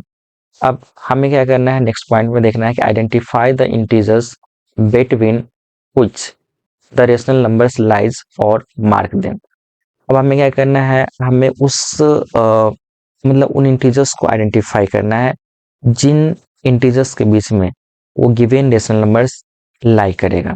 तो सपोज कर लीजिए कि जैसे कि अगर हमारे पास 3/2 है, ये एक रेशनल नंबर है, तो ये जो रेशनल नंबर होगा वो किसके बीच में होगा, तो हम कह सकते हैं 1 और 2 के बीच में होगा। तो अब हम क्या करेंगे, सबसे पहले तो ये हम आइडेंटिफाई कर लिए कि ये नंबर्स 2 और 1, मतलब 1 और 2 के बीच में ये लाई करेगा। अब नेक्स्ट में हमें क्या बोला गया, इनको हमें मार्क कर लेना है, तो हमने यहाँ पे मार्क कर लिया। अब के बाद जो हमारा नेक्स्ट पॉइंट है वो है positive rational numbers are denoted to the right of 0। तो हम क्या कर सकते हैं, यहाँ से जितने भी हम कह सकते हैं पॉजिटिव रेशनल नंबर्स होंगे उसे हम लोग 0 के राइट साइड में रिप्रेजेंट करेंगे और नेगेटिव वाले को 0 के लेफ्ट साइड में। तो यहाँ पे हमने नेगेटिव लिखा और इधर पॉजिटिव। अब देखिए हमें फोर्थ पॉइंट में क्या करना है, फोर्थ स्टेप में क्या करना है, तो mark the number of divisions between the integers marked equivalent to the denominator of the given rational number. मतलब ये है कि हमें क्या करना है, इतना मार्क करना है, इतना डिवीजन हमें क्या करना है, मार्क करना है बिटवीन द इंटीजर्स, मतलब जिन भी दो इंटीजर्स को हम लोगों ने क्या किया, पहले से मार्क किया है, ठीक है, उन इंटीजर्स के बीच में हमें नंबर ऑफ डिविजन्स को मार्क करना है। कितना नंबर ऑफ डिविजन्स होगा, तो हम कह सकते हैं जितना to the denominator of the fraction. Means ऐसा है कि जो फ्रैक्शंस होगा, फ्रैक्शंस में जितने भी उसके डिनोमिनेटर होंगे, तो उस डिनोमिनेटर में हम कह सकते हैं कि उस डिनोमिनेटर में डिनोमिनेटर का वैल्यू जो भी रहेगा उस फ्रैक्शन में, ठीक है, तो उस उतने इक्वल पार्ट्स में हमें क्या करना है, उस दोनों इंटीजर्स के बीच के पार्ट्स को डिवाइड करना है। तो सबसे पहले अगर हम क्या करते हैं, यहाँ पर मान लेते हैं कि ये वाला वैल्यू 3/2 को ही हमें रिप्रेजेंट करना है, तो इसका डिनोमिनेटर 2 है, इसलिए हम क्या करेंगे, इन दोनों को 2 इक्वल पार्ट्स में डिवाइड करेंगे। और 2 पार्ट्स में जब हम डिवाइड करें तो यहाँ पर हमें क्या करना है, ध्यान ये देना है कि 2 पार्ट्स में डिवाइड करना है, तो हमें बस 1 लाइन ड्रॉ करना होगा। तो इस केस में ये 2 पार्ट्स में तो डिवाइड हो गया। अब हमें क्या करना है, इस नंबर्स को रिप्रेजेंट करना है। तो रिप्रेजेंट कैसे करेंगे, तो अब 1 से हम लोग आगे बढ़ेंगे तो यहाँ पर ये ध्यान देना है कि उसका न्यूमरेटर कितना है। जितना भी न्यूमरेटर होगा, अगले स्टेप में आप देख सकते हैं, मूव टू द लेफ्ट और right from points O by the number of steps equivalent to the numerator of the given rational number. तो जितना उस नंबर्स रेशनल नंबर्स का न्यूमरेटर दिया हुआ रहेगा, उतना हमें क्या करना है, स्टेप्स आगे की तरफ मतलब लेफ्ट या फिर हम कह सकते हैं राइट हमें मूव करना होगा उस मार्क्ड इंटीजर्स के लेफ्ट या फिर हम कह सकते हैं राइट साइड में। अब हमें क्या करना है, now mark the required points by any upper case digit on the number line. अब जब हम क्या करेंगे, जब इस तरह से रिप्रेजेंट कर देंगे तो उस कंडीशन मतलब नंबर्स को रिप्रेजेंट कर देंगे, फाइनली हम क्या कर सकते हैं, नंबर लाइन पे तो उस पॉइंट को रिप्रेजेंट करने के लिए, उस नंबर्स को रिप्रेजेंट करने के लिए कोई भी अपर केस लेटर्स का यूज कर सकते हैं। जैसे यहाँ पर 3/2 है, तो इसके लिए हम क्या कर सकते हैं, सिंपल यहाँ पे हम क्या करते हैं, इसको 2 इक्वल पार्ट्स में डिवाइड कर दिया। अब जब डिवाइड कर दिए तो यहाँ से इसका न्यूमरेटर 1 है, इसलिए हम 1 स्टेप आगे जाएंगे। तो ये जो पॉइंट है, यहाँ पे आप देख सकते हैं, ये जो पॉइंट है इसका कुछ नाम दे देते हैं point A. Point A is equal to हम कह सकते हैं 3/2। इस तरह से हम लिख सकते हैं कि कोई भी एक रेशनल नंबर होगा तो उसे हम लोग नंबर लाइन पे रिप्रेजेंट कर सकते हैं कुछ इस तरह से। तो फिर आगे बढ़ते हैं, तो इसमें हम लोग देखते हैं अलग अलग वेज को जिसका यूज करके हम लोग रेशनल नंबर्स को फाइंड कर सकते हैं। सबसे पहला तरीका यानी कि ये हो गया ways to find rational numbers between two given rational numbers. अब इसके लिए आप यहाँ पे देखिए, अगर हमारे पास कोई भी ए और बी दो रेशनल नंबर्स होगा जहाँ पे हम कह सकते हैं बी ग्रेटर होगा ए से, उस केस में इन दोनों नंबर्स के बीच में एग्जैक्टली अगर 1 वैल्यू निकालना है, उसके लिए हम क्या कर सकते हैं, हाफ ऑफ कह सकते हैं half of sum of A and B, मतलब ये दो जो नंबर्स हैं इन दोनों नंबर्स के सम का अगर हम आधा कर लेते हैं तो उस कंडीशंस में हमें क्या होता है, ये दो रेशनल नंबर्स जो हैं उसके बीच में एक रेशनल नंबर्स ऑब्टेन हो जाएगा। अगर सपोज करिए कि हम सिंपल सा इंटीजर वाले रेशनल नंबर ले लेते हैं, जैसे यहाँ पर 2 है और उसके बाद 3 है। 2 और 3 दो रेशनल नंबर्स है। अब यहाँ से इन दोनों के बीच में हमें क्या करना है, एक रेशनल नंबर ऑब्टेन करना है, तो हम क्या करेंगे, इन दोनों को जोड़ेंगे। तो यहाँ पे 2 प्लस 3 ये दोनों को ऐड कर लेंगे, ये हो जाएगा, हम कह सकते हैं 5। 5 का आधा करेंगे, हाफ करेंगे, तो इस केस में ये हो जाएगा 5/2। अब 5/2 को जब हम क्या करेंगे, फ्रैक्शंस में चेंज करेंगे, मिक्स फ्रैक्शंस में, तो ये हो जाएगा 2 होल 1/2। तो अब ये 2.5 हो गया। 2.5 जो होगा वो 2 और 3 के बीच में लाई करेगा। अब इसके बाद हमारा जो नेक्स्ट कह सकते हैं प्रोसेस है, वो है, इसमें दो नहीं, दो से ज्यादा को हम लोग फाइंड कर सकते हैं। तो इसके लिए अगर हमारे पास ए और बी दो कोई रेशनल नंबर्स होगा तो हम क्या करेंगे, यहाँ पर भी कंडीशन ये बी इज ग्रेटर देन ए। तो हम क्या करेंगे, सबसे पहले ये डी निकालेंगे। तो डी निकालने के लिए हम लोग क्या करेंगे, तो B minus A, that means greater number minus smaller number, और फिर नीचे में हम क्या करेंगे, n+1। अब n+1 का मतलब क्या है, तो ये n जो होगा वो रिक्वायर्ड नंबर ऑफ टर्म्स होगा, दैट मीन्स जितना नंबर ऑफ मतलब हमें रेशनल नंबर्स फाइंड करना होगा, जैसे किसी क्वेश्चन में हो सकता है ये 10 हो सकता है, किसी में 5 हो सकता है, जितना भी क्वेश्चंस में गिवन रहेगा उसके अकॉर्डिंग हम n का वैल्यू पुट करेंगे। तो ये हो जाएगा पहले डी निकालने के लिए b माइनस ए, और फिर यहाँ पे अपॉन में n+1 रखेंगे। अब इसके बाद हम क्या करेंगे, हमें जितना भी नंबर्स फाइंड करना होगा तो उसके लिए हम क्या करेंगे, ये फॉर्मूला लगाएंगे, a+d, a+2d, +3d, a+4d and so on. इस तरह से a+n_d तक हम नेचुरल नंबर्स को रेशनल नंबर्स को फाइंड कर सकते हैं। अब इसके बाद हम लोग आगे बढ़ते हैं, तो हमारे पास है कि जब डिनोमिनेटर सेम रहेगा तो उस केस में क्या करेंगे, जब हमारे पास कोई भी दो रेशनल नंबर्स रहेगा उस केस में अगर उनका डिनोमिनेटर सेम है, हम क्या कर सकते हैं, कैसे फाइंड कर सकते हैं, तो इसके लिए देखिए, बोला check by how many values of numerators of the given rational numbers differ from each other. अब दोनों जो नंबर्स होंगे, तो दोनों नंबर्स में यहाँ से ये बताया जा रहा है कि दोनों नंबर्स जो होंगे तो उसके बीच में कितना का गैप है, दैट मीन्स जो वैल्यूज होंगे न्यूमरेटर्स के बीच में वो कितना से वैरी कर रहा है। तो इस चीज को हमें पहले चेक करना है। और सेकंड में बोला है क्या, कि अगर since the denominators of the rational numbers are same, क्योंकि डिनोमिनेटर दोनों का सेम है, इसलिए अब हम क्या कर सकते हैं, सो वी कैन फाइंड, यहाँ पे फाइंड मिसिंग है, we can find the values between them in the increasing order if the difference is more. अगर डिफरेंस दोनों के बीच में ज्यादा होगा, दो रेशनल नंबर्स के बीच में, उस कंडीशंस में हम वहां पर रेशनल नंबर्स फाइंड कर सकते हैं, उन दोनों के बीच में वहां पर हम नंबर्स को इंक्रीजिंग ऑर्डर में लिख सकते हैं। हम बताया जा रहा है कि if the difference between the numerators is less, अब न्यूमरेटर्स के बीच में डिफरेंसेस अगर कम होगा उस केस में हम लोग क्या करेंगे, इसके लिए हमें क्या करना होगा, वो ध्यान देना होगा कि हम वहां पे मल्टीप्लाई करेंगे उसके न्यूमरेटर और डिनोमिनेटर को, दैट मीन्स उस रेशनल नंबर्स की न्यूमरेटर और डिनोमिनेटर को मल्टीप्लाई करेंगे किससे, 10 से, या फिर हम कह सकते हैं 10 के मल्टीपल से।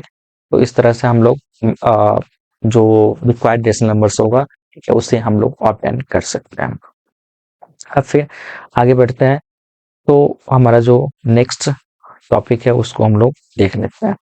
अब यह है कि जब डिनोमिनेटर्स सेम नहीं होगा, दैट मीन्स वो डिफरेंट होगा, तो उस केस में हम लोग क्या करेंगे, तो इसके लिए सबसे पहले बताया जा रहा है कि make the denominators equals to the LCM just by multiplying and dividing the numerators and denominators of the rational number by the interchange denominators. मतलब दो रेशनल नंबर्स आपके पास रहेगा गिवन में, अब दोनों रेशनल नंबर्स के डिनोमिनेटर्स डिफरेंट होंगे, तो हम क्या करेंगे, उनका एलसीएम फाइंड करेंगे, उसके डिनोमिनेटर्स का एलसीएम फाइंड करेंगे। अब जब एलसीएम फाइंड कर लेंगे तो दोनों रेशनल नंबर्स के डिनोमिनेटर को हमें इक्वल बनाना है। इक्वल बनाने के लिए हम लोग क्या करेंगे, जो गिवन रेशनल नंबर होगा उससे एक रिक्वायर्ड नंबर से मल्टीप्लाई और डिवाइड करेंगे, और ये जो रिक्वायर्ड नंबर होगा वो क्या होगा, तो हम कह सकते हैं वो रिक्वायर्ड नंबर दोनों नंबर्स के डिनोमिनेटर्स जो होंगे वही होंगे, आपस में वो इंटरचेंज हो जाएंगे। तो उनसे जब मल्टीप्लाई करेंगे तो वह उन दोनों नंबर्स के डेट मीन्स डिनोमिनेटर्स के एलसीएम के इक्वल होगा। अब इसको हम लोग एक एग्जाम्पल से समझते हैं, जैसे कि यहाँ पर सपोज कर लीजिए कि ये 1/2 है, और एक रेशनल नंबर और दूसरा है 3 है, दो रेशनल नंबर हो गए। दोनों के डिनोमिनेटर्स को आप देख सकते हैं, ये 2 है और यहाँ पे ये 3 है, दोनों अलग है। तो हम क्या करेंगे, पहले इन दोनों का एलसीएम लेंगे। अब जब इन दोनों का एलसीएम लेंगे तो इस केस में क्या होगा, इसको समझिए। ये दोनों का एलसीएम जो होगा 2 और 3 का एलसीएम, तो ये एलसीएम 6 के इक्वल होगा। अब हमें क्या करना है, इन दोनों नंबर्स के डिनोमिनेटर्स को सेम करना है। इसके लिए हमें यहाँ से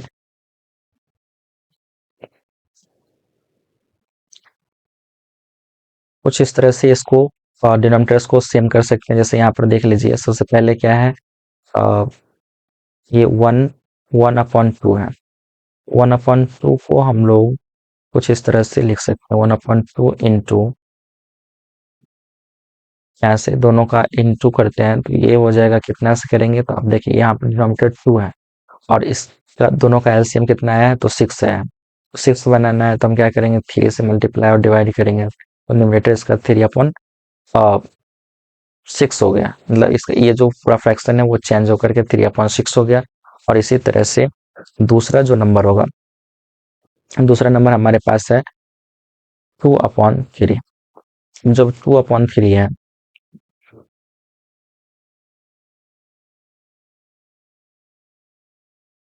तो ये जो 2/3 है, इसमें इसको हम लोग कुछ इस तरह से लिख सकते हैं, 2/3 और इनटू, यहाँ पे न्यूमरेटर और डिनोमिनेटर दोनों में इनटू हम लिख लेते हैं, तो ये हो जाएगा 2/2। ऊपर में हो जाएगा 4 और नीचे में हो जाएगा 6। अब जब एक बार डिनोमिनेटर सेम हो गया तो हम क्या कर सकते हैं, इसको 10 से मल्टीप्लाई और डिवाइड करके फिर से हम क्या कर सकते हैं, जितना रिक्वायर्ड नंबर होगा रेशनल नंबर, उसे हम फाइंड कर सकते हैं। तो इस तरह से में एक बार जब ये डिनोमिनेटर सेम हो गया तो फाइनली वही इंटू द पावर 10 के मल्टीप्लस के फॉर्म में हमें इसे एक्सप्रेस कर देना है, मतलब उससे हमें मल्टीप्लाई कर देना है, सो डैट हम क्या कर सकते हैं, दो रेशनल नंबर्स के बीच में required number of rational numbers find कर सकते हैं। अब इसके बाद फिर आगे बढ़ते हैं, तो जो हमारा नेक्स्ट टॉपिक है वो है decimal expansions of rational numbers. तो आपको ये पता होना चाहिए, जब भी हम लोग किसी भी रेशनल नंबर्स को, रेशनल नंबर्स जो होता है उसके न्यूमरेटर को डिनोमिनेटर से डिवाइड करेंगे, उस कंडीशन में वो डेसिमल में कन्वर्ट होगा। और किसी भी रेशनल नंबर्स का जो डेसिमल एक्सपेंशन होता है वो दो टाइप का होता है। Decimal expansion of rational number is of two types. एक हो गया टर्मिनेटिंग, दूसरा हो गया नॉन टर्मिनेटिंग और रिपीटिंग, या फिर इसी को रिकरिंग डेसिमल कह लीजिए। अब ये टर्मिनेटिंग डेसिमल क्या है, इसको हम लोग समझते हैं। तो बोला है the decimal expansion of rational number is said to be terminating if it terminates, that means comes to an end। जैसे आप यहाँ पर देख सकते हैं, ये 1/2 है, इसका वैल्यू 0.5 है, तो पूरी तरह से ये टर्मिनेट हो गया है, कट गया है। और उसके बाद यहाँ पर 5/8 है, तो 0.625 ये भी पूरी तरह से टर्मिनेट हो गया है। डेट मीन्स हम कह सकते हैं पूरी तरह से ये टर्मिनेट हो गया, कैंसिल हो गया। अब इसके बाद फिर यहाँ पर 3/5, तो इसका वैल्यू 0.6 है, तो ये भी पूरी तरह से टर्मिनेट हो गया। फाइनली कहने का मीन ये है कि कोई भी नंबर जो होगा, वह कोई भी रेशनल नंबर, उसका डेसिमल एक्सपेंशन टर्मिनेट होगा तो उसे हम लोग टर्मिनेटिंग कहेंगे। अब यहाँ पे ये ध्यान देना है कि कोई भी रेशनल नंबर जो होगा वो टर्मिनेट कब होगा, जब उसके प्राइम फैक्टर्स में या तो 2 होगा या 5 होगा, या फिर ये दोनों नंबर्स होंगे, 2 और 5 दोनों हो सकते हैं। उस कंडीशंस में हम कह सकते हैं वह टर्मिनेटिंग होगा। और इसको, इन दोनों नंबर्स को छोड़ कोई और फैक्टर्स आता है तो उस कंडीशंस में वो नॉन टर्मिनेटिंग होगा। अब इसके बाद हमारे पास जो नेक्स्ट नंबर है वो है नॉन टर्मिनेटिंग, रिपीटिंग, या फिर recurring decimal. अब हम कह सकते हैं कि the decimal expansion of a rational number is said to be non-terminating if a digit or a set of digits repeats after a fixed interval. Means अगर एक क्या होता है ना कि जब डेसिमल एक्सपेंशन हम लोग रेशनल नंबर्स का फाइंड करते हैं तो उसमें कोई एक डिजिट या फिर हम कह सकते हैं उसके मतलब कि जो डिजिट्स होंगे उसके सेट्स जो होंगे वो आपस में मीन्स ये हो जाएगा कि जब हम डेसिमल एक्सपेंशन फाइंड करते हैं किसी भी रेशनल नंबर का तो उस केस में अगर उसका डेसिमल एक्सपेंशन जो होगा वह उसमें कोई भी एक डिजिट या फिर हम कह सकते हैं एक से ज़्यादा डिजिट्स जो होगा या फिर उसका जो सेट्स होगा वो अगर क्या करता है एक फिक्स इंटरवल के बाद रिपीट करता है उस कंडीशन में उसको हम लोग नॉन टर्मिनेटिंग सॉरी हाँ ठीक है हम उस कंडीशन में उसको हम लोग क्या बोलते हैं तो नॉन टर्मिनेटिंग रिपीटिंग डेसिमल या फिर रेकरिंग डेसिमल कहते हैं। तो एग्जांपल में देख लीजिए जैसे यहाँ 2/3 है तो इसमें क्या है इसका जो डेसिमल एक्सपेंशन है वो 0.66 है तो यहाँ पर 6 रिपीट कर रहा है। फिर दूसरा 3/11 है इसका डेसिमल एक्सपेंशन निकालते हैं तो ये होता है 0.2727। इस तरह से यहाँ पर 27 जो है वो रिपीट कर रहा है। इस तरह से ये जो दो एग्जाम्पल्स हैं वो है नॉन टर्मिनेटिंग रिपीटिंग या फिर रेकरिंग डेसिमल का ये एग्जाम्पल है। अब आगे बढ़ते हैं तो यहाँ पे है लेंथ ऑफ अ पीरियड। ये क्या होता है तो जब भी हम किसी नंबर को डेसिमल फॉर्म में मतलब डेसिमल एक्सपेंसेस में कन्वर्ट करते हैं उसमें क्या होता है कुछ डिजिट्स जो होते हैं या फिर डिजिट्स के जो सेट होते हैं वो डेसिमल के बाद वाले वो आपस में रिपीट करते हैं। तो वैसे हम कह सकते हैं कि जहाँ से मतलब कि ये रिपीट होना शुरू होता है तो उससे पहले वाले जितने भी नंबर्स होते हैं उसको अगर हम काउंट करते हैं इससे क्या होता है उसका लेंथ ऑफ पीरियड निकल जाते हैं। अब जैसे कि यहाँ से आप देख सकते हैं कि repeated number of decimal places in a rational number is called length of its period. अब जैसे इसको हम लोग एग्जाम्पल समझते हैं मतलब इसका तो ऐसे मतलब ये हो गया कि किसी भी एक रेशनल नंबर में डेसिमल प्लेसेस के जो रिपीटिंग नंबर्स होते हैं ठीक है उसी को हम लोग क्या कहते हैं तो उसका पीरियड कहते हैं। अब यहाँ पे लेंथ ऑफ पीरियड कहते हैं तो अब इसके अकॉर्डिंग यहाँ पे देखिए 3/11 है तो इसमें 0.20 उसके बाद 0.27 आ रहा है 0 पॉइंट फिर उसके बाद 2727 इस तरह से वैल्यू जा रहा है।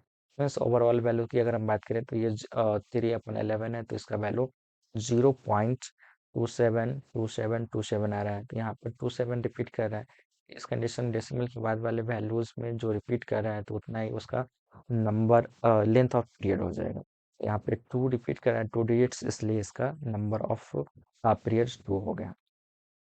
और फिर आगे बढ़ते हैं तो इसमें क्या है तो कुछ इसमें हमें सम बेसिक प्रॉब्लम्स या फिर हम कह सकते हैं प्रैक्टिस प्रॉब्लम्स जो है उसे हमें पूरा करना है। तो इसको हम लोग कैसे पूरा करते हैं तो चलिए हम देखते हैं एक एक करके। Now let's do some practice problems based on the concepts that we have studied till now. अब इसको हम लोग स्टार्ट करते हैं तो सबसे पहला क्वेश्चन इसमें है कि इज जीरो और रेशनल नंबर, क्या जीरो एक रेशनल नंबर है? Justify your answer. तो इसमें हम लोग लिखेंगे yes zero is a rational number. और आपसे पूछा जाएगा कि रेशनल नंबर कैसे है। तो इसके लिए हम लिख सकते हैं कि we can we can write zero as zero is equal to 0/1, 0/2 equal to करके 0/, इसी तरह से 0/3, 0/4 एंड सो ऑन। तो कहने का मीन ये है कि इस तरह से जब हम इसको लिखते हैं तो ये P/Q के फॉर्म में कन्वर्ट हो जाता है। तो फाइनली ये जब P/Q के फॉर्म में आ गया तो हम कह सकते हैं कि ये एक रेशनल नंबर का एग्जाम्पल है। तो in this way you can see that zero is a rational number. अब फिर आगे बढ़ते हैं हमारा जो नेक्स्ट क्वेश्चन है उसको देखते हैं। बोला find a rational number lying between 1/5 and 1/4। Means दोनों नंबर्स के बीच का एक हमें रेशनल नंबर फाइंड करना है। सबसे पहले यहाँ पे हमें क्या करना है बस एग्जैक्टली 20 का हमें फाइंड करना है, तो इसलिए हम क्या करेंगे, यहाँ पे लिखेंगे hair a is equal to 1/5 and b is equal to 1/4। अब ये हमने लिख लिया। अब हमें क्या करना है, रेशनल नंबर और rational number between 1/5 and 1/4 is equal to half of a plus b। अब a का वैल्यू आप यहाँ से चेक करेंगे, a का वैल्यू ये है 1/5 और b का वैल्यू चेक करते हैं तो ये 1/4। अब इसको फिर से अगर हम सॉल्व करेंगे तो कितना होगा, तो ये हाफ तो रहने वाला है ये यहाँ पर, और फिर आगे जब इसको सॉल्व करेंगे तो ये 5 और 4 इन दोनों का एलसीएम कितना होगा, इन दोनों का एलसीएम 20 होगा। अब यहाँ से ये 5 टाइम्स में डिवाइड करेंगे तो 4 आएगा, और फिर 4 से डिवाइड करेंगे तो ये 5 टाइम्स में डिवाइड होगा। तो ऊपर में न्यूमरेटर 1 है, तो 1 से अगर हम क्या करेंगे 4 को मल्टीप्लाई करेंगे, 1 से 4 को मल्टीप्लाई करेंगे तो 4 होगा, और फिर यहाँ से 5 को 1 से मल्टीप्लाई करेंगे तो 5 होगा। तो कहने का मीन ये है कि इस कंडीशन में ये दोनों जुड़ जाएगा, 4 और 5, तो फाइनली ये 9 हो गया, 9/20। जब ये 9/20 हो गया तो इसे हमें 1, दैट मीन्स हम क्या करेंगे, इसको फिर आगे सॉल्व करते हैं, मल्टीप्लाई करते हैं हाफ से, तो ये हो जाएगा 9/40। 9/40 एक ऐसा रेशनल नंबर है जो कि हम कह सकते हैं कि इस दोनों के बीच में लाई करता है, दैट मीन्स 1/5 और उसके बाद 1/4 के बीच में लाई करता है। तो आगे बढ़ते हैं, जो हमारा नेक्स्ट क्वेश्चन है उसको देखते हैं। मतलब find 6 rational numbers between 3 and 4। 3 और 4 के बीच में हमें 6 रेशनल नंबर फाइंड करना है, तो इसके लिए सबसे पहले हम क्या करेंगे, यहाँ पे लिखेंगे hair a is equal to 3 and b is equal to 4। अब हमें क्या करना है, ऑल्सो n का वैल्यू दे रखा है, n इज इक्वल टू हम कह सकते हैं 6, तो इसलिए सो करके लिख सकते हैं n+1 इज इक्वल टू 7 हो जाएगा, 6+1,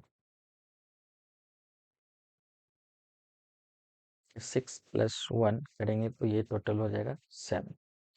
अब हम क्या करते हैं, यहाँ पर सबसे पहले d निकालते हैं, तो हम कह सकते हैं d is equal to, so d is equal to b minus A, upon क्या हो जाएगा n+1 होगा। तो b का वैल्यू यहाँ से 4 है, 4 - 3 करते हैं तो 4 - 3 अपॉन हो जाएगा n+1, तो 6 1 हो जाएगा 7। n+1 का वैल्यू ऑलरेडी हम यहाँ पे पुट कर रखे हैं, सॉल्व कर रखे हैं, तो ये हो जाएगा 7। अब ये हो जाएगा 1/7, ये हो गया d का वैल्यू।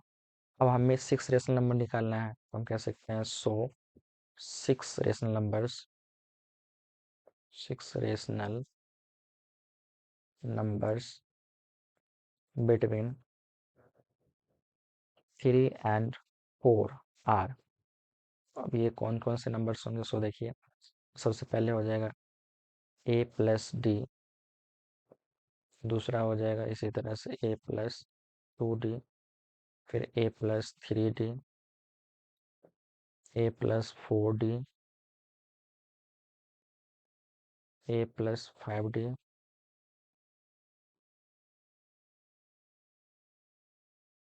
और लास्ट में एंड a+6d। इस तरह से हम ये नंबर्स को निकालेंगे। अब बस यहाँ से हमें वैल्यू पुट करना है, तो a का वैल्यू आप यहाँ पर 1/7 देख सकते हैं, और सॉरी d का वैल्यू 1/7 है, और a का वैल्यू कितना है, तो a का वैल्यू 3 है। तो इस कंडीशन में हम लिखते हैं 3 + 1/7, फिर अगले वाले में हो जाएगा 3 + 2/7,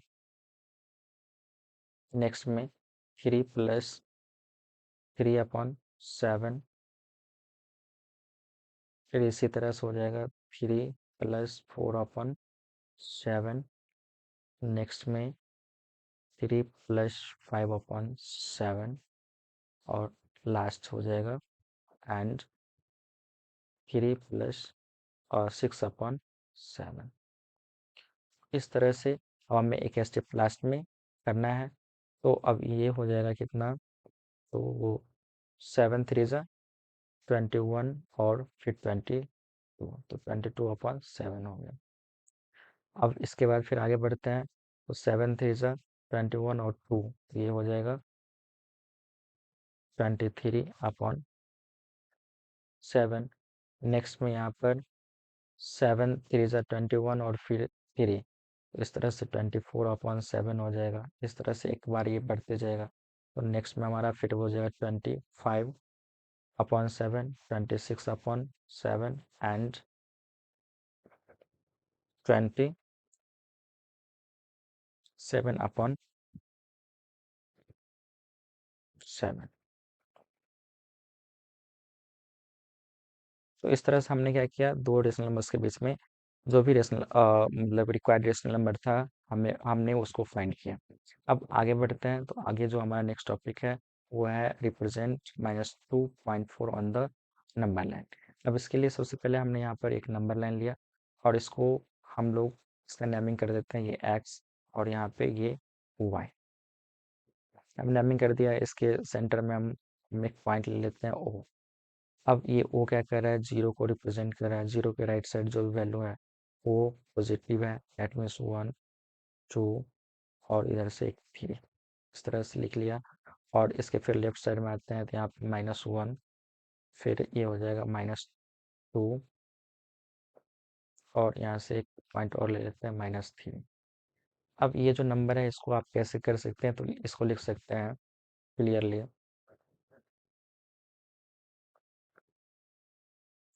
-2.4 इज इक्वल टू, ये हो जाएगा -24/10। अब इसको जब हम डिवाइड करेंगे तो ये हो जाएगा -12/5। अब यहाँ से फिर आगे हम इसको डिवाइड करते हैं तो ये हो जाएगा -2/2/5। ये हमने लिख लिया। अब इसके लिए हमें क्या करना है, इसको रिप्रेजेंट करना है 2 और 3 के बीच में। तो हम क्या करेंगे, 2 और 3 वाले जो पार्ट होगा यहाँ पे, इन दोनों को पहले हमने आइडेंटिफाई किया। तो इसका डिनोमिनेटर 5 है, इसलिए हम क्या करेंगे, इसको 5 इक्वल पार्ट्स में डिवाइड करेंगे। इसके लिए 4 लाइन्स ड्रॉ करेंगे। तो ये 1 हो गया, ये 2 हो जाएगा, फिर 3 हो गया और यहाँ पे एक 4। तो 4 लाइन्स हमने ड्रॉ किया।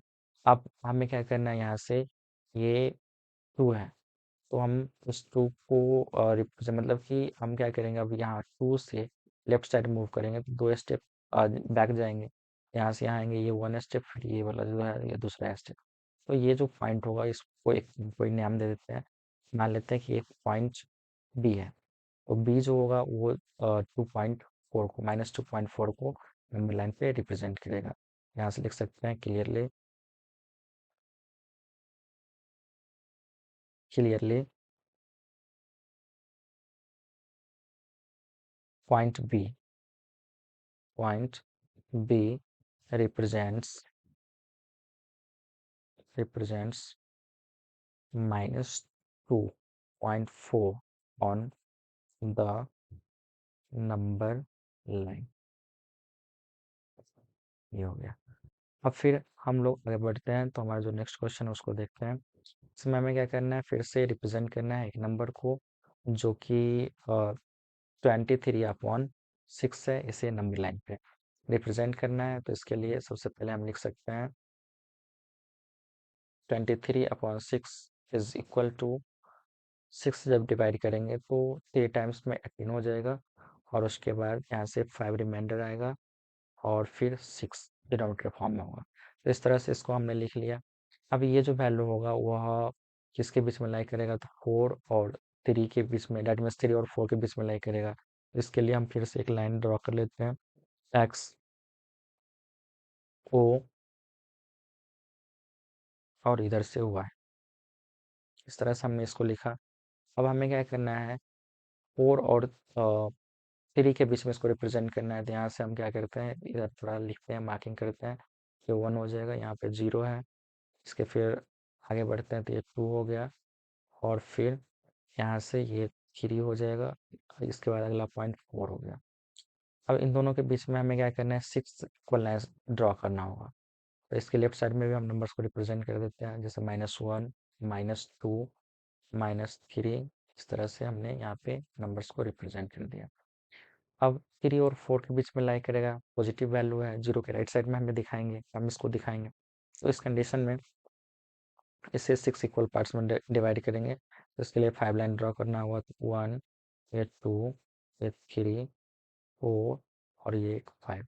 5 लाइन हमने ड्रॉ किया। अब क्या करना है, 5 स्टेप्स आगे जाना है। तो यहाँ से जब हम आगे बढ़ेंगे तो ये जो लास्ट वाला जो यहाँ पे पॉइंट है, टोटल 5 पॉइंट्स, 5 लाइन्स हमने ड्रॉ किया। ये जो पॉइंट होगा, ये पॉइंट सपोज कर लेते हैं कि पी है। पी क्या करेगा, तो ये 23/6 को रिप्रेजेंट करेगा नंबर लाइन पे। कह सकते हैं कि clearly clearly 23 upon sorry point point P represents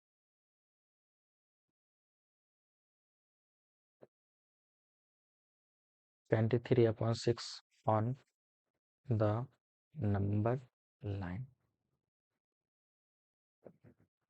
ये क्वेश्चन हो गया। अब इसके बाद फिर आगे बढ़ते हैं, तो हमारा जो नेक्स्ट क्वेश्चन है इसको हम लोग देखते हैं। इसमें है without actual division find whether the following rational numbers are terminating और नॉट। अब यहाँ से देखिए, सबसे पहले यहाँ से कह सकते हैं ये 13/8 है। तो टर्मिनेटिंग होने के लिए क्या कंडीशन था कि डिनोमिनेटर या तो 2 के फॉर्म में, 2 के फैक्टर्स के फॉर्म में होना चाहिए, या फिर 5 के, या फिर हम कह सकते हैं 2 और 5 दोनों के। यहाँ से अब हम क्या करते हैं, लिखते हैं, फर्स्ट का सॉल्यूशन करते हैं। ये हो जाएगा 80 is equal to 2 into 2 into 2 into 2 into 5। अब देखिए 2 2 जा 4, 4 2 जा 8, 8 2 जा 16 और 16 इंटू 5, तो ये हो जाएगा 80। अब इसको आप ऐसे भी लिख सकते हैं 2 टू द पावर 4 और इंटू 5। यहाँ पे देख रहे हैं clearly clearly the the factors of, या फिर इतना ने हमें नहीं लिखना है तो हम लिख सकते हैं clearly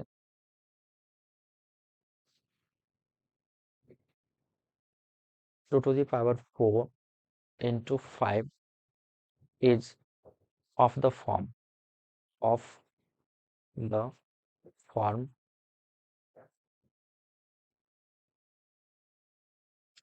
2 to the power m into 5 to the power n। So the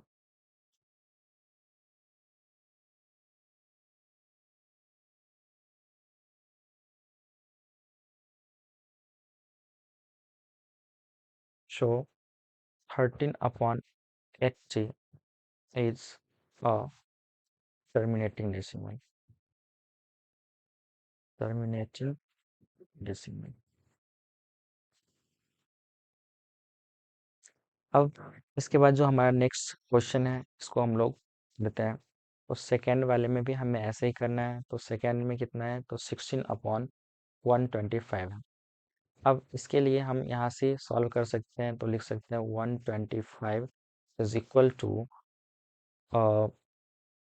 5 to the power 3। तो अब लिख सकते हैं directly clearly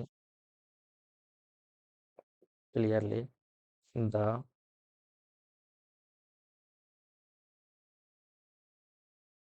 not the clearly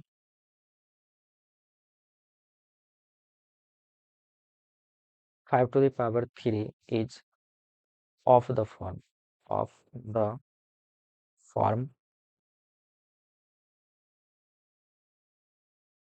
5 to the power n। Hence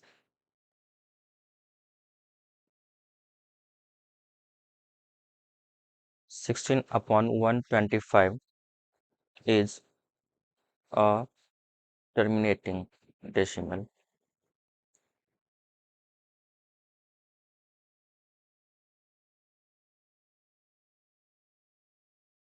Now let's move to the next question.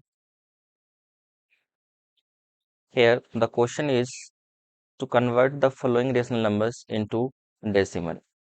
हमें इन सभी rational numbers को decimal में convert करना है।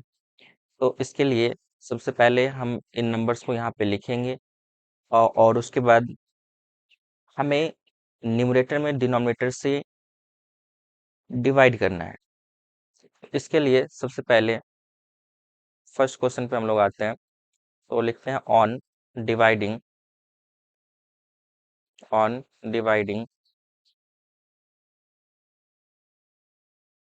7 by 25 we get। अब यहाँ से हम जब 7 को 25 से डिवाइड करेंगे तो इसके लिए हमें क्या करना होगा, क्वोशेंट फाइंड करना होगा। दैट मीन्स जब हम 7 को 25 से डिवाइड करेंगे तो इस केस में हमें क्वोशेंट ऑब्टेन करना है, वो भी डेसिमल फॉर्म में। तो सबसे पहले हम यहाँ पे 7 को लिखते हैं और उसके बाद यहाँ 25। तो सबसे पहले यहाँ पे डिवाइड नहीं होगा तो हम 0 डालेंगे, उसके बाद फिर यहाँ पर एक 0 आ जाएगा, तो ये हो जाएगा 70। अब 70 के बाद हम क्या करेंगे, यहाँ से 70 में 25 से डिवाइड करेंगे तो डेसिमल डालने के बाद यहाँ पे 0 आएगा। अब हम यहाँ से 70 में 25 से डिवाइड करेंगे तो 2 टाइम्स में 50 हो जाएगा। अब इन दोनों का डिफरेंस 20 आ गया और अब यहाँ पे हम 10 डालेंगे, क्योंकि डेसिमल के बाद हम क्या कर सकते हैं, जितने भी रिक्वायर्ड अमाउंट होगा जीरो का उतना हम जीरो यहाँ पे लिख सकते हैं। तो अब जैसे 20 में यहाँ पे डिवाइड नहीं हो रहा है 25 से, क्योंकि 20 स्मॉलर हो गया, 25 ग्रेटर है, तो इसके बाद हम यहाँ पे एक 0 लिखते हैं, तो ये 200 हो जाता है और 200 में हम 25 से डिवाइड करेंगे तो ये 8 टाइम्स में कम्प्लीटली डिवाइड हो जाएगा। इस तरह से हम कह सकते हैं कि द डेसिमल एक्सपेंशन, या फिर हम कह सकते हैं कि हेंस 7/25 इज इक्वल टू ये हो गया 0.28। अब इसका सेकेंड क्वेश्चन देखते हैं। तो सेकेंड क्वेश्चन के लिए हम चलते हैं नेक्स्ट स्लाइड में। तो यहाँ पे ये नंबर है 2 होल 5/12। 5/12। अब ये मिक्स फ्रैक्शन है, मिक्स फ्रैक्शन को हम इम्प्रॉपर फ्रैक्शंस में चेंज करेंगे, तो इसके लिए हम 12 का 2 से मल्टीप्लाई करेंगे, तो ये हो जाएगा 12 टू ज़ा 24 और उसमें 5 को ऐड करेंगे। तो 24 में जब हम 5 को ऐड करेंगे तो इस कंडीशन में ये हो जाएगा 29 और अपॉन में ये हो जाएगा 12। अब यहाँ पर भी हम 29 में 12 से डिवाइड करेंगे, तो लिखते हैं on dividing 29 by 12 we get।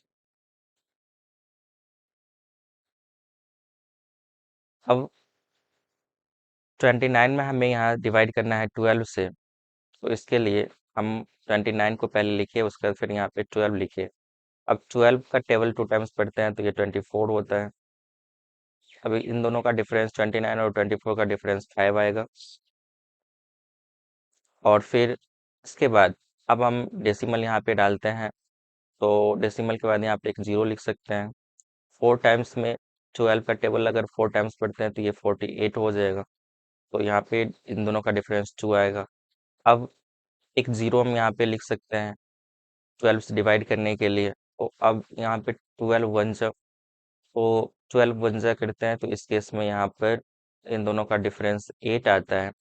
और फिर यहाँ पे एक 0 डालते हैं, तो 12 से जब डिवाइड करेंगे तो 6 टाइम्स में 72 आ जाएगा। अब यहाँ पर फिर इन दोनों का डिफरेंस निकालेंगे तो ये फिर से 8 आएगा।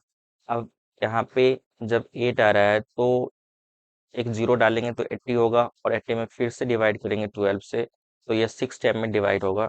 और उसके बाद यहाँ से हर एक अगले स्टेप में इन दोनों का जो डिफरेंस होगा वह कह सकते हैं 8 आएगा, और क्वोशेंट ऑलवेज जो होगा वो 6 रिपीट होगा। तो इस तरह से हम देख रहे हैं कि यहाँ पर ये एक नॉन टर्मिनेटिंग रिपीटिंग डेसिमल का फॉर्मेट आ रहा है। तो इस तरह से हम कह सकते हैं hence 2 whole 5 upon 12 is equal to 2.416 recurring. अब हम चलते हैं नेक्स्ट क्वेश्चन पे। तो इसमें हमें ये दिए हुए डेसिमल्स को सिंपलेस्ट फॉर्म में कन्वर्ट करना है। तो सिंपलेस्ट फॉर्म में कन्वर्ट करने के लिए सबसे पहले हमें इसे फ्रैक्शंस में चेंज करना होगा, और फिर हमें उन दोनों का मतलब जो फ्रैक्शंस होगा उसके न्यूमरेटर और डिनोमिनेटर के एचसीएफ को चेक करना होगा कि वो 1 है या नहीं। अगर 1 होगा तो सिंपलेस्ट फॉर्म में ही एग्जिस्ट करेगा, और नहीं होगा तो उस कंडीशन में हमें उन न्यूमरेटर्स और डिनोमिनेटर्स का एचसीएफ लेकर के फिर उस फ्रैक्शंस को, डेट मीन्स उसके न्यूमरेटर और डिनोमिनेटर को डिवाइड करना होगा एचसीएफ से। तो उसके बाद हम लोग उस फ्रैक्शंस का सिंपलेस्ट फॉर्म ऑब्टेन कर पाएंगे। तो चलिए स्टार्ट करते हैं फर्स्ट क्वेश्चन से। अब यहाँ पे जैसे कि लिखा हुआ है 1.3 रेकरी, तो हम मान लेते हैं let x is equal to 1.3 recurring. Then अब हम इस x को लिख सकते हैं, x इज इक्वल टू लिख सकते हैं 1.333 डॉट डॉट डॉट। अब ये फर्स्ट इक्वेशन हो गया हमारा यहाँ से। अब हम क्या करेंगे, इसे 10 से मल्टीप्लाई करेंगे, फर्स्ट इक्वेशन को 10 से मल्टीप्लाई करेंगे, तो ये हो जाएगा 10x is equal to, left side में 10x हो गया क्योंकि 10 से मल्टीप्लाई कर रहे हैं x को, और फिर राइट साइड में यहाँ से 10 से जब डिवाइड करें तो सॉरी मल्टीप्लाई करेंगे तो ये डेसिमल 1 डिजिट फॉरवर्ड शिफ्ट होगा, डेट मीन्स ये हो जाएगा 13.33। तो यहाँ पे हम लिखते हैं 13.333 इस तरह से। अब ये हमारा सेकेंड इक्वेशन हो गया।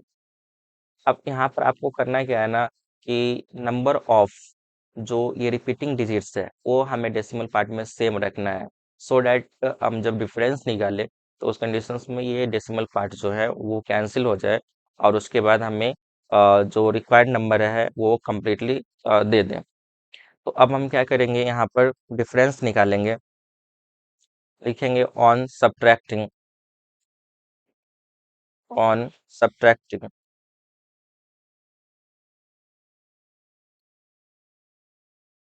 इक्वेशन 1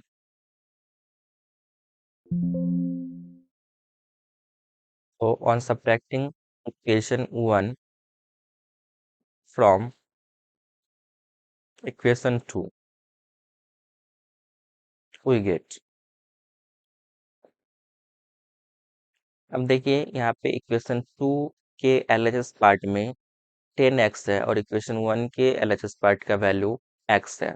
10x में से जब x को सब्ट्रैक्ट करेंगे तो ये 9x हो जाएगा, और राइट साइड के वैल्यूज की बात करें तो यहाँ पे 13.3333 एंड सो ऑन है, और उसके बाद यहाँ से ये 1.3333 डॉट डॉट है। तो अब यहाँ से हम क्या करते हैं, जब इसको सब्ट्रैक्ट करते हैं, डेट मीन्स ये सेकेंड इक्वेशन में से फर्स्ट इक्वेशन को जब सब्ट्रैक्ट करते हैं, इस कंडीशन में ये हो जाएगा 13 - 1, तो डेट इज 12। अब ये डेसिमल पार्ट तो ऑलरेडी कैंसिल हो जाएगा क्योंकि सेम है। अब यहाँ से लिख सकते हैं x इज इक्वल टू 12/9। अब इसको अगर हम सिंपलेस्ट फॉर्म में कन्वर्ट करते हैं तो यहाँ से आप देख लीजिए, इन दोनों का एचसीएफ अगर हम निकालते हैं तो 3 आता है। तो 3 से जब हम क्या करेंगे, इन दोनों को डिवाइड करेंगे तो इस केस में ये हो जाएगा 3 4 ज़ा 12 और 3 3 ज़ा 9। तो इस तरह से द सिंपलेस्ट फॉर्म ऑफ हम कह सकते हैं हेंस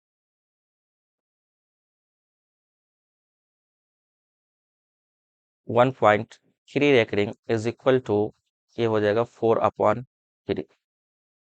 इस तरह से हमने इस क्वेश्चन को, फर्स्ट क्वेश्चन को किया। अब इसका एक जो सेकेंड क्वेश्चन है इसमें हमें दिखाना है, दैट मीन्स 0.17 को 17 रेकरिंग है, 7 का रेकरिंग, तो इसे हमें कन्वर्ट करना होगा डेसिमल फॉर्म में और उसके बाद फिर सिंपलेस्ट फॉर्म में।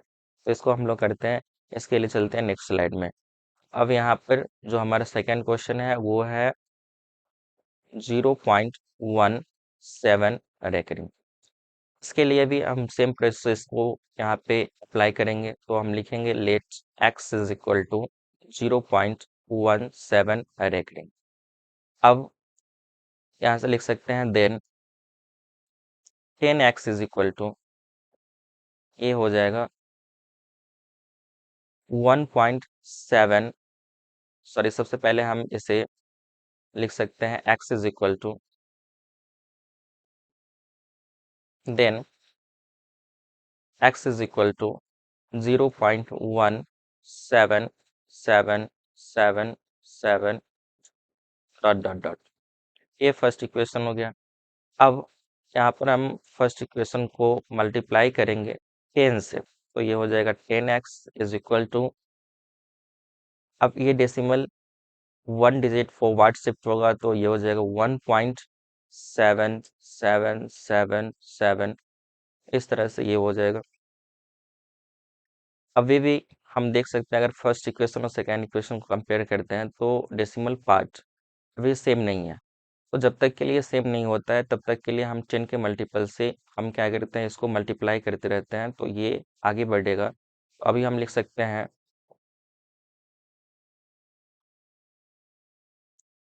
अभी इसको लिख सकते हैं फिर से, and 100 x is equal to, ये हो जाएगा 17.777, इस तरह से हम इसको लिख सकते हैं। अब ये हमारा थर्ड इक्वेशन हो गया। अब हम यहाँ पे इक्वेशन सेकेंड को थर्ड में से सब्ट्रैक्ट करेंगे, क्योंकि यहाँ पर इन दोनों इक्वेशंस का जो डेसिमल पार्ट है वो सेम है। तो अभी जब हम इसको सब्ट्रैक्ट करते हैं तो आप देख सकते हैं, जैसे कि लिखेंगे ऑन सब्ट्रैक्टिंग